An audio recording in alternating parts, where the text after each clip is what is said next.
सबसे पहले नमस्कार आप सभी को बाबा साहब की 134वीं जन्म दिवस की हार्दिक शुभकामनाएं। और मैं सबसे पहले धन्यवाद दूंगा वर्मा साहब को और साथ में जो हमारी सबकी की टीम है जिन्होंने इनवाइट किया मुझे यहाँ पर। जैसे अनामिका मैडम आई थी, उन्होंने काफ़ी सारे टॉपिक कवर कर लिए। अनामिका जो थी टेक्निकल पार्ट देख रही है जेम के ऊपर, और मैं ऐसे बायर डिपार्टमेंट की तरफ से जो मेरा पिछले 9 साल के अनुभव रहे हैं और जो जेम के ऊपर जो मैंने किया उसके बेसिस पे मैंने अपना ये प्रेजेंटेशन बनाया। तो बाकी तो मेजोरिटी पार्ट था वो मैडम कवर कर चुकी थी, तो मैं गो थ्रू करूँगा फास्ट। जो मैम ने एरिया कवर कर लिए और जो नहीं कर पाई तो मैं उसको हाईलाइट करूँगा मैं यहाँ पर। तो जैसा मैम ने बताया था कि 2016 से अपना पोर्टल चल रहा है, और हमारे यहाँ लोगों को जो हमारे स्पेशली जो बहुजन लोग हैं उनको अधिकतर नहीं पता कि किस तरह से एंटरप्रेन्योरशिप के अंदर मतलब गवर्नमेंट के अंदर इतनी अपॉर्चुनिटीज़ हैं कि आज देखें इस साल जेम के अंदर 6 लाख करोड़ का जो टर्नओवर है, ऑलमोस्ट 6 लाख करोड़ का टर्नओवर हुआ। 2016 से चालू हुआ था 400 करोड़ रुपए से। आज आज इतना तेज़ी से इतना ग्रो कर रहे हैं, हर साल ऑलमोस्ट वो मोर देन 30% की ग्रोथ रेट पे बढ़ रहा है। तो मतलब इतनी अपॉर्चुनिटी है, उस 6 लाख करोड़ के अंदर हम लोग कहाँ हैं? जो 80% की जो 85% की हम लोग बात करते हैं, उस 85% के पास में हम लोग कहाँ हैं? उसमें मुझे नहीं लगता कि हम लोग हिस्सेदारी बन पाई है। कि जो है भी तो मात्र अभी 4% जो मिला है एमएसपी के अंदर, जो 35% के लिए कहा उसमें भी एससी के लिए 4% है। बाकी जैसे कहा कि ओबीसी के लिए एक्सप्लिसिटली कोई वो नहीं है। तो डेफिनेटली जैसे सबकी है, तो इस चीज़ को हमें उठाना चाहिए कि इसमें भी रिप्रेजेंटेशन प्रॉपर हो, कि प्रॉपर हमारे जो जितने एंटरप्रेनर्स हैं ज़्यादा मिले। क्योंकि आज के समय की जो हम लोग देख पा रहे हैं, ना तो गवर्नमेंट रोजगार दे पा रही है, ना ही इतना प्राइवेट सेक्टर्स के अंदर है। जब तक आपके अंदर एंटरप्रेन्योरशिप नहीं आ पाएगी तब तक हम लोग नहीं आगे बढ़ नहीं पाएंगे। बाबा साहब की बदौलत मुझे आज मतलब 34 साल हो गए। मैं पहली बार जब बाबा साहब की जन्मस्थली जो महू है, मेरा जो ज़िला है वही है इंदौर। मैं इंदौर से मध्य प्रदेश से हूँ। तो वहीं पे मेरे पिताजी ले गए थे जब मैं 7 या 8 साल का था। तो अब मुझे याद आ रहा है कि आज उनकी बदौलत मैं यहाँ खड़ा हूँ। अदरवाइज़ अगर वो नहीं होते तो शायद काफ़ी लोग हम लोग यहाँ इस हॉल के अंदर अवेलेबल नहीं होते, कि हमें शायद वो मौके नहीं मिल पाते कि अपनी बात रख पाता, या जो एजुकेशन जो मुझे मिली है, या जो लड़के मतलब अभी हर स्तर पे लड़ना है। आप अगर जॉब में भी आ गए तो वहाँ पे भी लड़ना है, वहाँ पे भी आपके साथ में बहुत सारे डिस्क्रिमिनेशंस हैं, तो आपको फाइट करते रहनी है। तो वो नहीं होते तो शायद। और बाबा साहब के अलावा जो है कि अगर देखा जाए तो ये बहुजन मंथ है। अगर हम 15 तारीख से चालू करें, 15 मार्च से काशीराम जी का जन्मदिन था, फिर अभी 11 तारीख को महात्मा ज्योतिबा फुले जी का जन्म दिवस था, आज बाबा साहब का जन्म दिवस है। तो इन लोगों के कारण आज हम लोग यहाँ खड़े हो पाए हैं, और ये चीज़ें हमें देती प्रेरणा के उन महान अनुभव मतलब जो इतने व्यक्ति थे उन्होंने इतने कोशिश की, तो आज हम यहाँ खड़े हो पाए। पर हम लोग क्या कर पा रहे हैं सोसाइटी में, हम लोग अपना क्या योगदान दे पा रहे हैं, चाहे वो शिक्षा में है, चाहे वो एंटरप्रेन्योरशिप में है, या बाकी और चीज़ों में, जिससे हम और लोगों को अपना डेवलप कर पाएँ अपने साथ में। अगर हम लोग किसी ओहदे पे या पद पे पहुँच गए तो हम कैसे अपना जो दूसरे समाज के लोग हैं उनको कैसे हम हाथ दे के आगे बढ़ा पाएँ। तो ये चालू करते हैं कि मेनली जो पहले जेम से पहले जो था, आप लोगों को पता होगा कि जो जैसे अनामिका ने बताया था, काफ़ी सारी जो पॉलिसीज़ थी गवर्नमेंट की वो काफ़ी ट्रांसपेरेंट नहीं हुआ करती थी, कि हमें पता नहीं होता था टेंडर्स कहाँ आ रहे हैं, क्या नहीं हो रहा है। तो देन 2016 के बाद में गवर्नमेंट ने कंसोलिडेशन किया कि क्यों ना ऐसा पोर्टल बनाया जाए जहाँ पे government PSU, not only central government है, यहाँ पे जितने गवर्नमेंट के पीएसयू, जैसे हम स्कॉफ कॉम्प्लेक्स में यहाँ पे आज ये आयोजन कर रहे हैं, ये सारे जितने संगठन है, पब्लिक सेक्टर एंटरप्राइज, जितने भी डिपार्टमेंट, जितनी मिनिस्ट्रीज के अंदर है, उनका एक ही छतरी है, जो ऑर्गेनाइजेशन है जो उनको रिप्रेजेंट करता है स्कोप, जहाँ पे आज हम ये कर रहे हैं। तो वो सारे स्कोप और जो सारे जो पीएसयूज हैं, तो वो इतना ज़्यादा परचेज करते हैं, जो हर चाहे वो पेन से लेके पेंसिल से लेके सिस्टम्स, कंप्यूटर्स, और उसके बाद में ट्रक हुए, कार हुई, वो सब कुछ हम कुछ परचेज करते हैं। उन बड़े में तो नहीं जा पाएंगे, पर हम छोटे छोटे चीज़ों से आगे बढ़ें। जैसे 50,000 तक हमें कोई डायरेक्ट परचेज कर सकते हैं। और इसके अंदर अभी जो आ रहा है जो फ़िलहाल में, कि अभी इसमें पीएसयूज थे, सेंट्रल गवर्नमेंट थे, अब स्टेट गवर्नमेंट की भागीदारी हो रही है, और इससे पंचायती राज इंस्टीट्यूशंस हैं, जो पंचायत है वहाँ तक भी इसको लेके जा रहा है कि वो लोग सब इस पर जुड़ पाएँ, और एक कॉमन प्लेटफॉर्म हो जहाँ हम लोग इसके ऊपर परचेज कर पाएँ, बायर और सेलर के तौर पे, और सेलर के तौर पे अपॉर्चुनिटीज़ मिले, सभी को अपॉर्चुनिटीज़ मिले, ट्रांसपेरेंट वे में अपॉर्चुनिटीज़ मिले।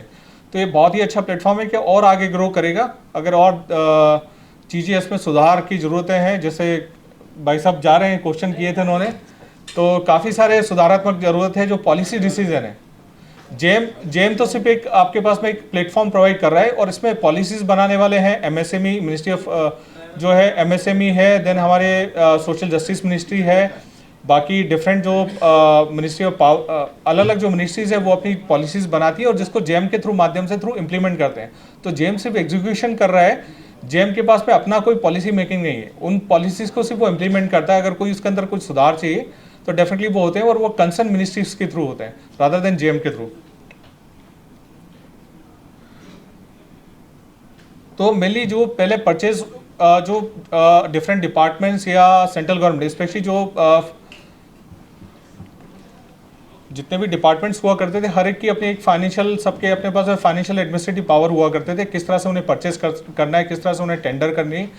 तो 2016 में 17 में आके गवर्नमेंट ने जनरल फाइनेंशियल रूल्स बनाए, कॉमन रूल्स, कि आप किस तरह से उसका में गवर्नमेंट परचेज करेगी, कैसे उसको डायरेक्ट अपना जो प्रोडक्ट्स है वो परचेज करना है, कैसे बिड पे करना है, कैसे टेंडरिंग पे जाना है।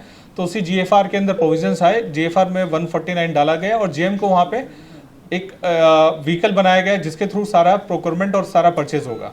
तो जीएफआर सारा अलाइनमेंट है, नहीं तो पहले होता था कि कोई परचेज कर रहा है, कोई डिपार्टमेंट में कर रहा है, कभी ऑडिट ऑब्जेक्शन आ रहा है, कभी विजिलेंस का ऑब्जेक्शन आ रहा है, तो उन सबको दूर करने के लिए, उन सभी बाधाओं को दूर करने के लिए फिर कॉमन पॉलिसी बनाई गई जिसे हम जनरल फाइनेंशियल रूल बोलते हैं। तो मैं आप लोगों को सभी से बोलूँगा कि एक बार आप जो जीएफआर पॉलिसीज़ एक बार पढ़िएगा, कि आप इसके अंदर जाना चाहते हैं, आप जेम के ऊपर अपना इसका लाभ लेना चाहते हैं, तो जीएफआर के पॉलिसीज़ भी पढ़िएगा। तो जीएफआर मेन जिसे बोला जाए कि बाइबल है, जिसके थ्रू बाकी जो प्रोविजंस हैं परचेज के वो सारे ऑपरेट होते हैं। और ये सारे सीबीसी की गाइडलाइंस और ऑडिट, सीएजी, उन सब के मतलब व्यू लेने के बाद में फाइनली जीएफआर तैयार हुआ, और जिसके बाद में फिर हम जेम के ऊपर ऑपरेट करते हैं। कि जेम को बनाने का पर्पज़ ये था कि एक यूनिफाइड पोर्टल बनाया जाए जहाँ पर वो पॉलिसी, वहाँ पे मैनुअल ड्रिवन ना हो, जहाँ पे ह्यूमन इंटरफेस ना हो, जबकि जहाँ वो आपका सिस्टम ड्रिवन हो, जहाँ पे आपके कम से कम जो है आपका मतलब ट्रांसपेरेंसी बेहतर हो, कहीं डाउटफुल मतलब कोई इंटीग्रिटी वाली इश्यूज़ ना आए। तो उसके लिए ये चीज़ बनाई गई, जिसमें जो जेम के रूप में आज हम देख रहे हैं, तो जिस विषय में बता चुकी है मैम। अब मैं देख रहा था कि आप जो जिस तरह से मैम ने बताया कि 422 करोड़ था 2016-17 के अंदर, और आज वो 4 लाख जो लास्ट फाइनेंशियल ईयर था वो 4,03,000 करोड़ तक का मतलब बिजनेस इतना ज़्यादा जेम के थ्रू हो रहा है। आप इसमें आप देखेंगे पीएसयूज इसमें ट्रक खरीद रहे हैं, पीएसयूज इसके अंदर आपके चाहे एम्बुलेंसेज होता है, आपको हॉस्पिटल्स बनाने हैं, हॉस्पिटल इक्विपमेंट हैं, आपको मिनरल्स हैं।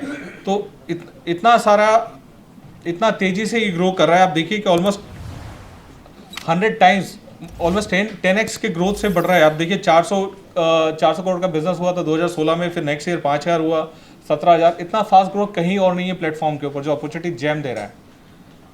और अभी इस साल भी देखेंगे जो वॉल्यूम है सिर्फ अभी फाइनेंशियल ईयर में, अभी जो 1 अप्रैल के बाद चालू हुआ है, और उसके बाद अभी सिर्फ करंट फाइनेंशियल ईयर में जो ऑर्डर वॉल्यूम है वो 85,000 और 10,000 करोड़ का वहाँ पे सामान बिक चुका है। ये सब जेम के डाटा है पूरा, मतलब मैंने अपने अलग से नहीं हुआ, जेम की मैंने साइट से लिया है, क्योंकि मेरे पास अलग नहीं। मैम जेम से थी, मैं नहीं हूँ जेम से। और इसमें एमएसई का कंट्रीब्यूशन है वो 36% है। कि एमएसएमई जो जितनी जो आ रही हैं, हम लोग अगर एमएसएमई में रजिस्टर करा रहे हैं, स्पेशली फीमेल, मैं बोलूँगा जो भी अगर हमारे यहाँ पर एंटरप्रेन्योर है, वो अगर अपनी वाइफ को आगे रखते हुए बढ़ाएंगे तो ज़्यादा एडवांटेज है कि कम से कम उनको एक बार चांसेस है कि उनको आपको ऑर्डर मिलने के चांसेस हैं। क्योंकि 4% वहाँ पे आपने किया हुआ कि एटलीस्ट एमएसएमई का जो 35% है उसमें से 4% तो फीमेल्स को मिलेगा। और 2023-24 में 40% जो एमएसएमई को उसमें ऑर्डर वैल्यू मिली हुई है। आपका जैसे बोला था अर्नेस्ट डिपॉजिट मनी का एग्जम्पशन का, आप बोल रहे हैं वो स्पेसिफिक उत्तर प्रदेश गवर्नमेंट का होगा, बाकी जेम के ऊपर नहीं। कई जगह है सर, ये कई जगह कई पर्सनल लोग भी करते हैं। उत्तर प्रदेश एक्सेप्शनल इसलिए दिया क्योंकि बैंक पावर के टेंडर हम लोग भरते हैं जी, तो उसमें मैंने देखा कि उत्तर प्रदेश में सब जगह मैंडेटरी कर रखा है। लेकिन अगर स्टेट में भी जैसे हरियाणा में मैंने देखा, दिल्ली में भी कई लोग डाल देते हैं, तो स्टेट का क्या करते हैं भगवान। और जो स्पेशली जो वुमेन सेंट्रिक इनका जो प्रोग्राम है वुमेन ही है, जिसके विषय में बताया था मैम ने कि almost 3% public procurement awarded to women, मतलब दिस जो आपका अगर 4 लाख करोड़ में देखें तो एटलीस्ट 12,000 करोड़ का जो है वो महिलाओं को गया है। तो एक बहुत बड़ा अमाउंट है जहाँ पे महिला उसके अगर प्रमोटर है, महिला पार्टनर है जो पहली अगर वो पार्टनर है, तो इस तरह से आप देखिए तो बिजनेस गए हुए हैं। तो डेफिनेटली अगर हम इसमें महिलाओं को आगे करें हमारे यहाँ पर, तो उस चीज़ का हम लोग पॉलिसी को, अगर जैसे बोला पॉलिसी बनी हुई है तो पॉलिसी को कैसे खेलना वो हमारे ऊपर है। अब जैसे जो सर्विस सेक्टर की बात मैं कर रहा हूँ, सर्विस सेक्टर के अंदर जो मेन क्राइटेरिया, मेन जिसके अंदर बिजनेस जा रहा है, आप वो जो देखते हैं, आप हैंडलिंग ट्रांसपोर्ट आप ये देखिए काफ़ी कम आ रहे हैं यहाँ पे, handling transport and other mining के अंदर जो गवर्नमेंट ऑफ इंडिया की जो एंटरप्राइजेज हैं, जो सेंट्रल गवर्नमेंट की एंटरप्राइजेज हैं, वहाँ पे माइनिंग में वो लोग हायरिंग कर रहे हैं, ट्रक्स, आपके माइनिंग इक्विपमेंट्स वहाँ पे जा रहा है आपका। देन दूसरा देन आप देखेंगे जो आपका माइनिंग जो डेवलपमेंट वाले जो हैं वहाँ पे आपका ज़्यादा सर्विस सेक्टर में जा रहा है। देन उसके बाद में हायरिंग है मैन पावर वाला जिसमें आप लगे हुए हैं, मैन पावर के अंदर काफ़ी ज़्यादा है। देन टैक्सी हायरिंग है और सिक्योरिटी और ये मैन पावर है। सर्विस सेक्टर जो मेजर पार्ट है, जो 62% अभी चल रहा है, जो पूरा 4 लाख करोड़ में 2.5 लाख करोड़ के आसपास सर्विस सेक्टर है, तो उसमें मेजर चंक के 5 या 6 जो सेक्टर्स हैं जिसके अंदर से बिजनेस जा रहा है। और अगर हम लोग बात करें, अगर प्रोडक्ट वाइज अगर मैं बात करता हूँ, तो ग्रॉस मार्जिन उसके अंदर ये मेनली मिनरल्स हैं। देन आप देखेंगे कंप्यूटर सिस्टम है, वहाँ OEM हम नहीं है। OEM तो बड़ी बड़ी कंपनीज है, हम सिर्फ वेंडर के तौर पे आप L1 अगर आप ऑथराइज वेंडर हैं तो आप बेच सकते हैं। और सिस्टम्स हैं और यूटिलिटी व्हीकल है जहाँ पे हमारा प्रोडक्ट बेस पे प्रेजेंस हो नहीं सकता, क्योंकि हम लोग या तो मैन्युफैक्चरिंग है ही नहीं हमारे पास, हम टाटा महिंद्रा नहीं है।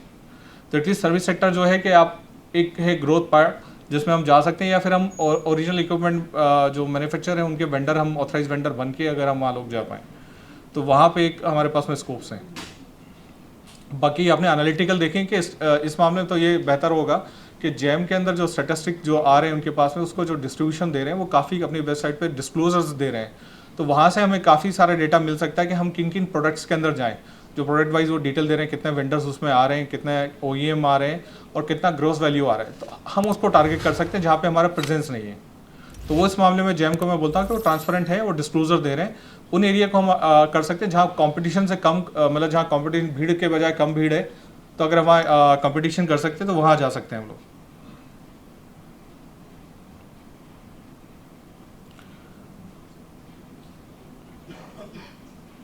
कि वही जो एडवांटेजेस थे कि डायरेक्टली आप मार्केट को आप रीच कर रहे हो, जीरो रजिस्ट्रेशन कॉस्ट है, ऑनलाइन पेमेंट प्रोसेसिंग। और इसको मैं बता दूं, हर महीने हर मिनिस्ट्री डिपार्टमेंट के एडिशनल सेक्रेटरी रैंक का ऑफिसर जो है उसकी मीटिंग करता है कि आपने कितना, और क्वार्टरली मीटिंग होती है, कैबिनेट सेक्रेटरी लेता है कि कितना जेम के बिल आपने डिस्पोज ऑफ किए, नहीं किए तो वहाँ से रिमाइंडर आता है हर महीने कि आपने अभी तक कितना बिल क्लियर नहीं किए। तो इस मामले में जेम के ऊपर है कि आपको पैसा आपको टाइमली, थोड़ा कुछ जगह डिले होगा, अदरवाइज तो सब जगह टाइमली आपका पेमेंट का कहीं रुकने का सवाल नहीं है। जो पहले हुआ करता था कि आपको बिल आ रहा है 1 लाख रुपए का 10% चढ़ावा दे के आप आ रहे हैं और उसके बाद में आपको बिल हो रहा है, तो आपका वहाँ प्रॉफिट मार्जिन कम हो जाते हैं। तो एटलीस्ट इस मामले में तो बेहतर है, ट्रांसपेरेंसी है, जेम के अंदर ट्रांसपेरेंसी है कि आपके पेमेंट की जो है वो इवन कैबिनेट सेक्रेटरी से मॉनिटरिंग होती है कि प्रॉपरली पेमेंट हो जाए सारे, स्पेशली MSME और जो बाकी लोग हैं।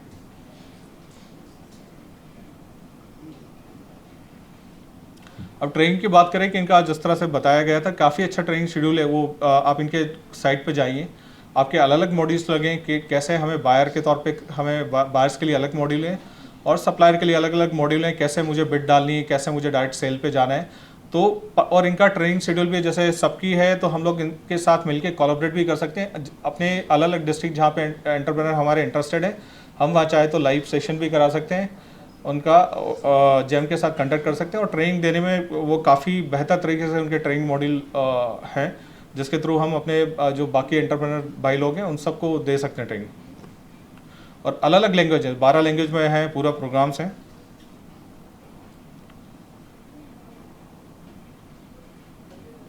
और जेम रजिस्ट्रेशन सिंपल है, जैसे उन्होंने बताया, आधार पहले इनिशियल चाहिए, आपको आधार बेस चाहिए, पैन नंबर चाहिए, देन बाकी आपके MSME डॉक्यूमेंट्स और जो बाकी आपको देना है वो सर्टिफिकेट आप डालिए, अपलोड होगा, कहीं जाने की ज़रूरत नहीं, आप खुद ऑनलाइन प्रोसेस कर सकते हैं उसको।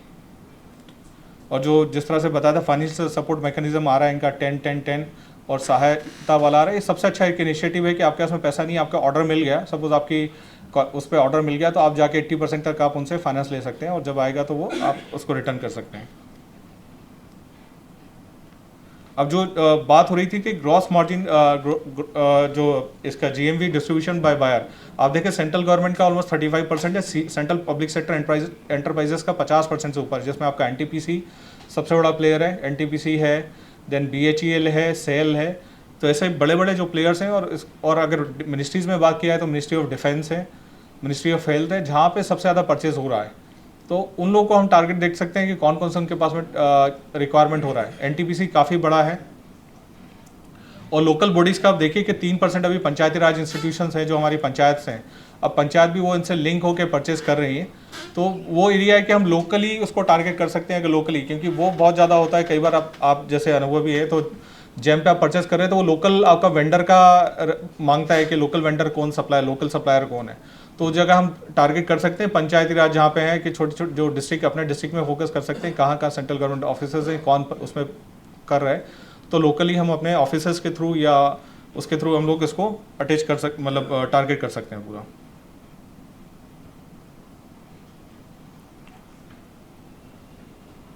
जो स्टार्टअप के लिए विषय में बता दें, जैसे हमारे स्टार्टअप में हेल्थ के अंदर हैं, या फिर आपके साइबर सिक्योरिटी वगैरह अलग अलग स्टार्टअप है उनके लिए भी, और या आर्टिशंस हैं, हमारे सेल्फ हेल्प ग्रुप है, इनके अलग अलग कैटेगरी के थ्रू वो प्रमोट कर रहे हैं कि वो लोग आगे आए और वो लोग अपने अलग अलग कैटेगरी, वो कंपटीशन उनका OEM या जो बड़े बड़े वेंडर्स हैं उनके थ्रू नहीं होगा, जो OEM है उनका अपना सेपरेट कैटेगरी में वो अपना प्रोडक्ट्स को सेल ऑफ कर सकते हैं। अगर स्टेट वाइज प्रोक्योरमेंट एनालिसिस देखें तो आप सबसे पहले गुजरात है, उत्तर प्रदेश है, दिल्ली है, महाराष्ट्र है, कर्नाटका है। इन स्टेट के अंदर सबसे ज़्यादा अभी प्रोक्योरमेंट है अगर हम देखें तो पूरा।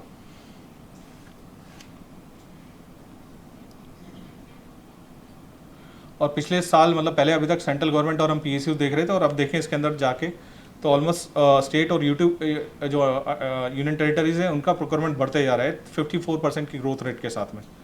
तो मतलब स्टेट गवर्नमेंट भी अब धीरे धीरे इस प्लेटफॉर्म का उपयोग कर रहे हैं। पहले वो अपने ही खुद ही मतलब टेंडर के माध्यम से या फिर किसी अन्य माध्यम पेपर में पब्लिश करके करते थे, अब वो धीरे धीरे सब इस पे आ रहे हैं, क्योंकि ईज़ ऑफ डूइंग बिजनेस है, आसान है, ट्रांसपेरेंट है, और सारी जितनी गाइडलाइंस है गवर्नमेंट ऑफ इंडिया की, चाहे वो CVC की है, सेंट्रल विजिलेंस कमीशन की है, चाहे CAG की है, चाहे ऑडिट की है, वो उसको कंप्लाई करता है जेम। तो आपको कहीं जो भी परचेज कर रहा है उसके ऊपर कहीं क्वेश्चन मार्क नहीं आता, अपने गलत तरीके से उसको, जो बायर होता है उसको गवर्नमेंट में बैठा हुआ उसके ऊपर कहीं क्वेश्चन मार्क नहीं होता है। तो इसलिए सब लोग प्रेफर कर रहे हैं कि जेम के थ्रू ही हम लोग लें।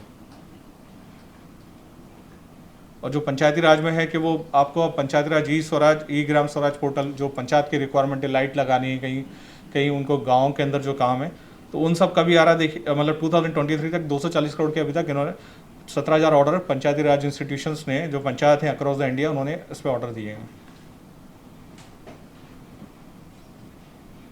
और जो स्टार्टअप रनवे जिस तरह से बात की गई थी कि स्टार्टअप 5,600 स्टार्टअप रजिस्टर्ड हैं इसके ऊपर, ऑलमोस्ट 11,000 करोड़ का लास्ट ईयर बिजनेस हुआ है इसके अंदर, और 14 ग्लोबली रिकोगनाइज सब सेक्टर्स हैं, जिसमें आपका हेल्थ सेक्टर है, आपके पास में IT है, साइबर सिक्योरिटीज़ है, और डिफरेंट जो सेक्टर्स हैं उसके अंदर हम लोग इसके अंदर भी अपना इनिशिएटिव ले सकते हैं।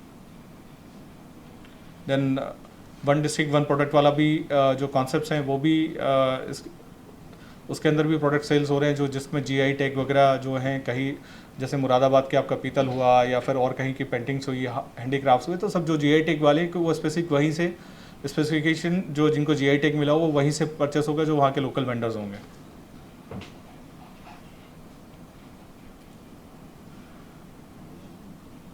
और सेल्फ हेल्प ग्रुप के भी जो है, महिलाओं के सेल्फ हेल्प ग्रुप को भी प्रमोट किया जा रहा है कि वो अपना प्रोडक्ट लेके जो वहाँ पर अपना सेल ऑफ कर पाएँ। और जो मैडम ने जैसे बताया था कि जो वर्चुअल रियलिटी वाला है कि आप अपने प्रोडक्ट में अगर आपने डाला है, फ़ोटोज़ डाले, तो आप उसको देख सकते हो कि जो प्रोडक्ट जो बायर है वो उसके पास में वो प्रोडक्ट आपने QR कोड के थ्रू उसको आप स्कैन करके देख सकते हैं प्रोडक्ट कैसा दिखता है एक्चुअली में। तो इस तरह से वो यूज़र इंटरफेस और बढ़ाते जा रहे हैं और बेहतर करते जा रहे हैं टेक्नोलॉजी ड्रिवन होते हुए। तो जेम का ये फ़ायदा है कि आप घर बैठ के जिस तरह से हम लोग ईजिली अमेज़न, फ्लिपकार्ट के ऊपर परचेस कर पा रहे हैं, उतना ही बेहतर तरीके से हम लोग अपना प्रोडक्ट सेल भी कर पाएंगे गवर्नमेंट को। और जो सबसे ज़्यादा जो हम लोग के वनरेबल सेक्शंस के लिए सबसे ज़्यादा बात आती है, ना तो हमारे पास में आप देखिए लैक ऑफ जॉब अपॉर्चुनिटीज़ हैं, lack of education, lack of access to land है, लो पेड वेज लेबर्स हैं, और उसके बाद में डिस्क्रिमिनेशन है अलग अलग जगह, हेल्थ और न्यूट्रिशन। तो हम लोग ये देख सकते हैं कि ये जो मीडियम प्रोवाइड कर रहा है आपको, तो अगर हम थोड़ा सा भी स्किलफुल हैं, अगर हम इस प्लेटफॉर्म को यूज़ कर पाएँ तो हमारे एंटरप्रेन्योरशिप डेवलप कर सकते हैं। हम अपने आराम से जो हमारे जो परिवारजन हैं, भाई लोग, उनको हम लोग एक एंटरप्रेन्योर खड़ा कर सकते हैं और एक इकोनॉमिक आर्थिक हम लोग थोड़ी ताकत भी बना सकते हैं। शिक्षा और राजनीतिक क्षेत्र में तो है जो दिखती है, पर मेन चीज़ है कि आर्थिक तौर पे हम लोग नहीं है, तो बाकी जो चीज़ों में आने के बाद आप तब भी दब जाएंगे जब तक आपके पास में आर्थिक ताकत नहीं होगी। चाहे वो पॉलिटिकल या सोशल जो है उसको फ्यूल करने के लिए पैसा चाहिए, और जिनके पास पैसा आप देखें कि वही फिर पावर कंट्रोल कर रहा है। तो वह है कि ज़रूरी है कि आर्थिक तौर पे हम लोग समृद्ध बने, जो सबकी का भी हमारा है कि समृद्ध भारत की में हम लोग भी अपना योगदान दें और हम लोग रिफ्लेक्ट करें जो 85% जिसको रिप्रेजेंट कर रहे हैं।